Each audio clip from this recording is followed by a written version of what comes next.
Eh bien, bonjour à tous, c'est Nicolas Roman du site guitarspeed99.com. Bienvenue dans cette seconde vidéo consacrée à la chanson Easy Lover de Phil Collins. C'est vrai que j'ai sacrément tardé à la faire.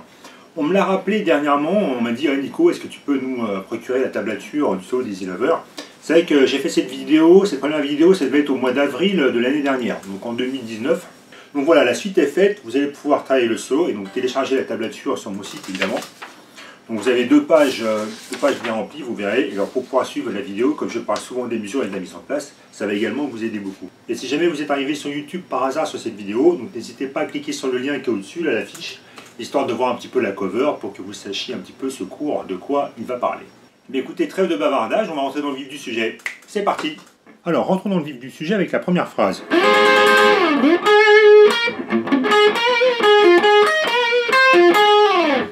Alors comment on va un petit peu sonner tout ça?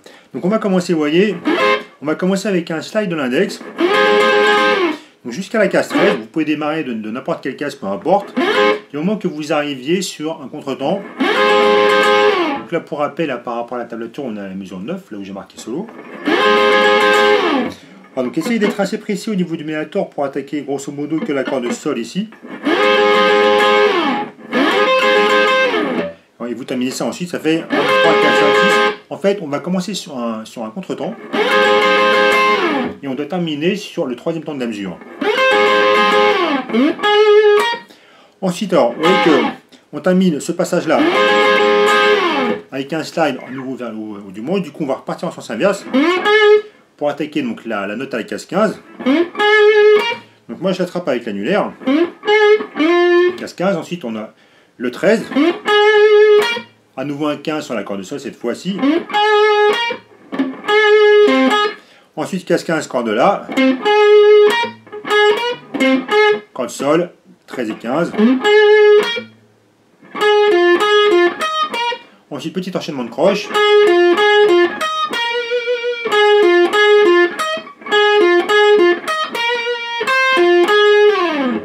Alors donc je refais ce passage là.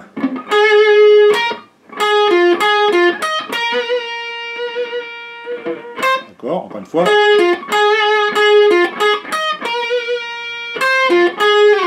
Je refais la phrase complète.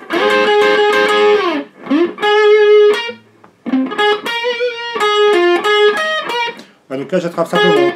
C'est vrai que l'utilisation ici du petit doigt est quand même évidente. Vu qu'on est avec l'index à la case 13, l'annulaire à la case 15, il est quand même assez logique de venir ici avec l'annulaire, enfin avec l'auriculaire je veux dire, sur la case 16, et d'en venir ensuite avec l'annulaire sur la case 15 de la corde sol. Et on va terminer ça à nouveau avec un slide à partir de la case 8, qui va également remonter sur le haut du manche. Donc je refais un petit peu tout ce passage là plus doucement.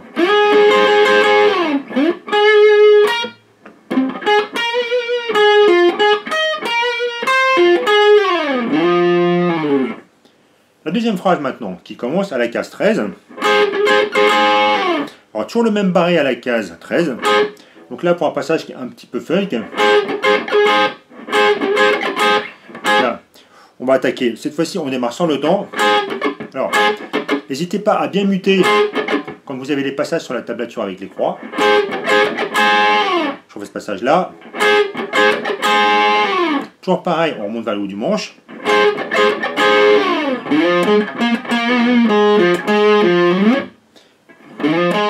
Donc là un passage qui sonne assez bluesy. Donc là on remonte jusqu'à la case 8. On est sur la corde La, sur la corde Ré, case 6 et 8. On termine la case 8 qu'on vient slider vers le haut du manche.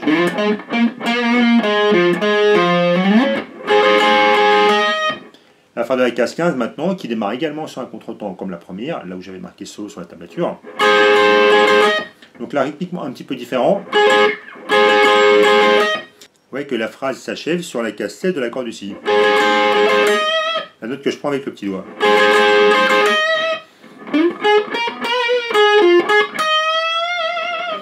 Alors le passage là qui va ensuite enchaîner le passage avec la longue phrase en double croche. Donc là cette fois-ci, je préfère me décaler l'annulaire de façon à faire de préférence le bend avec avec 3 doigts. Là, je suis sur l'accord de Si à la case 16. Alors, on va s'occuper un petit peu donc, de la longue phrase en double croche. Donc, il va démarrer comme ça. Alors, un petit truc que je peux vous indiquer, lorsqu'on a des phrasés en double croche comme ça, vous voyez qu'au niveau du débit des notes, comme ce sont des doubles croches, on aura 4 notes par temps. 1, 2, 3, 4, non, 1, 2, 3, 4, 1, 2, 3. Si je fais ça juste sur une note, 1, 2, 3, 4, 1, 2. Donc ça va être le débit. On va avoir 4 notes chaque temps. 1, 2, 3, 4, 1, 2, 3, 4. Vous voyez qu'au niveau du médiator, donc, toutes les doubles croches qui vont tomber, c'est-à-dire sur le temps, on va placer ça vers le bas. Première vers le bas, deuxième vers le haut, troisième le bas, quatrième vers le haut. 1, 2, 3, 4. Et ça, en fait, on va s'arranger pour faire les mêmes attaques, quel que soit ce qui se passe au niveau de la main gauche, c'est-à-dire qu'on ait des liaisons de main gauche, pull-off ou hammer, ou qu'on n'en ait pas. C'est-à-dire, le premier passage, vous voyez, les 4 premières notes, qu'est-ce qu'on a? On a ça. On a un passage qui fait 16, sur l'accord de Si, on a un pull-off en 13, on a un 15 sur l'accord de Sol, et on revient sur la case 13 de l'accord de Si. Voilà ce que je vous disais tout à l'heure, ça faisait bas, haut, bas, haut. Donc là, on va faire exactement pareil. En fait, le pull-off, il va remplacer le coup de médiator vers le haut. Ce qui fait que sur le pull-off, on va remonter dans le vide pour avoir toujours bas, une première double croche en bas. La deuxième qui est faite avec le pull-off, on la remonte dans le vide. Et la troisième double croche en bas, la quatrième vers le haut. 1, 2, 3, 4. Comme on faisait 1, 2, 3, 4. Bas, haut, bas, haut. On fera pareil, bas, vide, bas, haut en fait. N'hésitez pas à compenser avec la main droite quand vous faites des liaisons. Comme ça, vous êtes sûr que vous serez toujours hyper régulier au niveau de la main droite. Bas, bas, haut. Et ça vous évitera surtout d'être aléatoire, de bien maîtriser ce que vous faites à la main droite. Donc ça, c'est une première séquence à bosser qui peut être sympa à faire. Je la propose souvent à mes élèves d'ailleurs.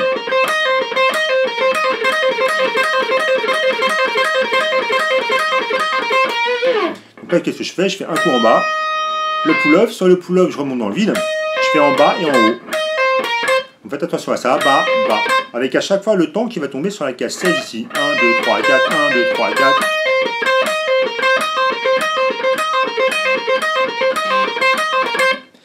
Donc la suite de la phrase. Donc là on a un passage, on a un triolet de double croche. Donc là ça va accélérer un petit peu. Donc là on va faire, on tombe sur le temps, donc on arrive avec le coup de médiator vers le bas. De toute façon vous verrez sur la tablature, sur cette phrase là, j'ai indiqué tous les coups de médiator. Comme ça du coup vous saurez exactement ce que j'utilise au niveau de la main droite. Donc là un coup vers le bas, hammer, pull-off.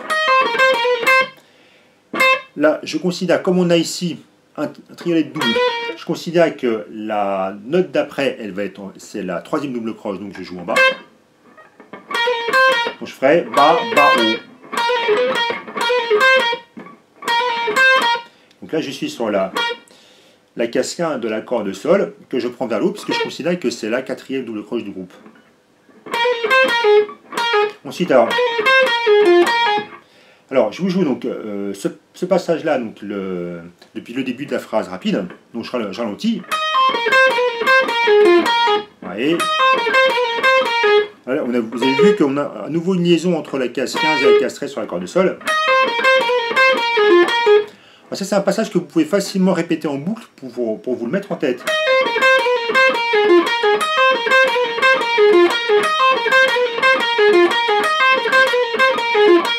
Alors, comme je vous disais, soyez très très attentif à votre main droite autant qu'à votre main gauche. C'est vraiment le meilleur conseil que je puisse vous donner quand vous travaillez des phrasés en double croche comme ça.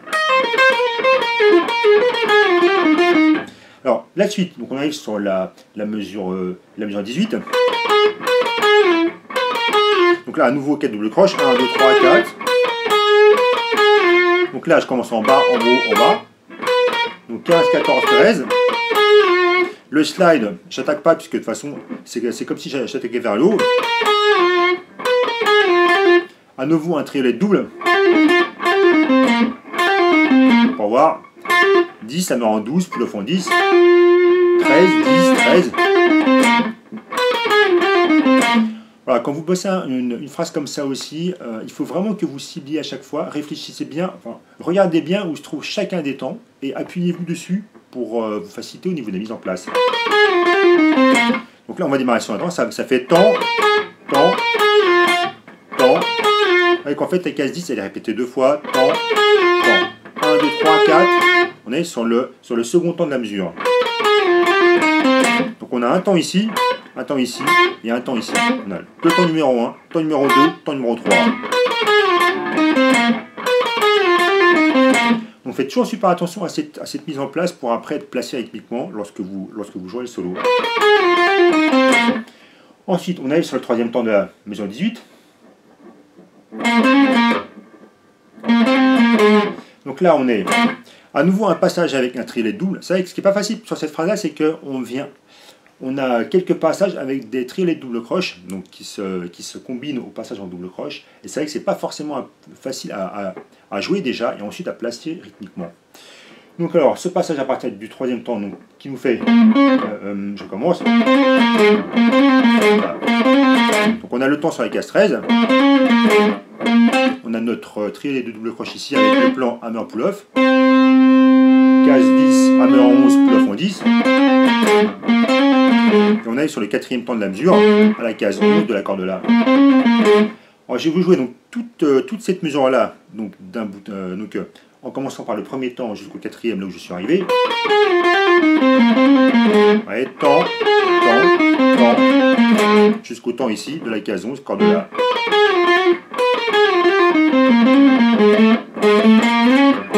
Ensuite, alors le quatrième temps, donc là, on en a enfin fini avec les triolets de double croche. On a que 4 double croches, donc 1, 2, 3.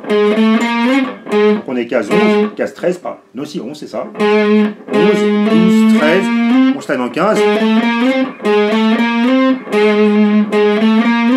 D'accord. Donc là je vais jouer toute cette mesure. Voilà. Pour attaquer ensuite à la mesure 19, on va commencer sur la corde mi grave à la case 13. Allez, je refais un petit peu tout ça depuis le début de la phrase.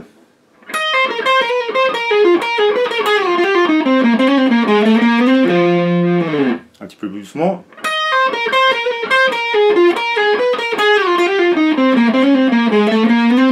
Alors n'hésitez pas à bosser ça au métronome pour être précis. 1, 2, 3, 4, 1, 2, 3, 4, 1, 2, 3, 4. Pour être super précis au niveau des mises en place.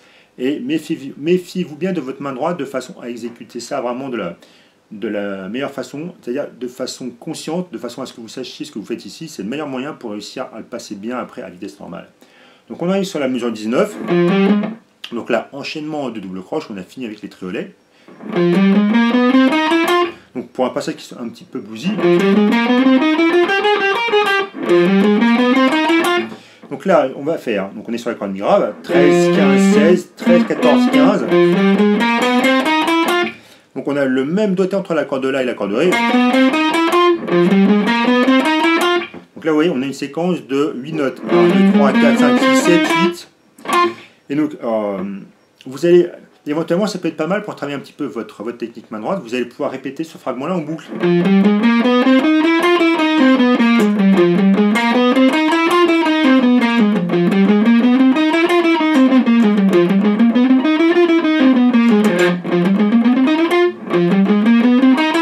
Donc, toujours à travailler au métronome, tant qu'à faire. Alors, qu'est-ce qu'on a ensuite?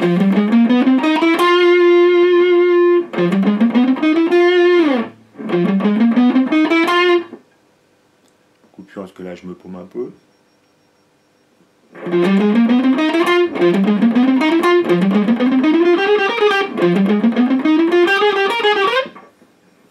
Alors, le passage qui va suivre, donc, il va s'enchaîner comme ça. Alors, je refais donc depuis le début de cette montée.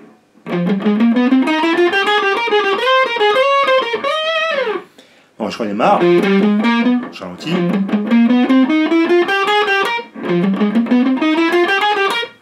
Donc alors, 12, 13, 12, 15 sur la corde de sol. On va slider jusqu'en 17.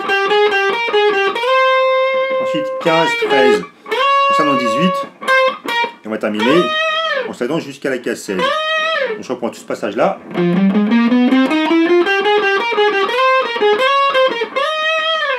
Voilà, et lorsque vous aurez enchaîné tout ça, vous en aurez fini avec cette fameuse phrase en double croche. Alors la phrase qui va suivre maintenant, qui est introduite par ce passage. Alors, donc on va commencer là, qu'est-ce que je fais? 13, hammer en 16, suivi d'un bend à la case 16 sur la corde ici.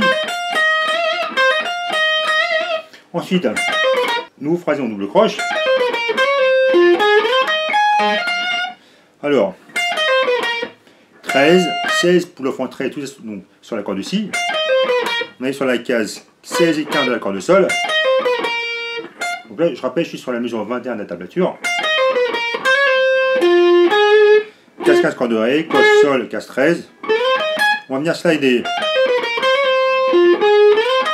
Alors, au niveau de doigté, le slide jusqu'à la case 17, je le fais plutôt avec le majeur. Comme ça, je pars ensuite avec l'index en 16. Ensuite, revenir sur l'accord de Si. Et terminer ça en 18 sur l'accord de Si. Donc, je refais un petit peu donc, tout cet enchaînement-là.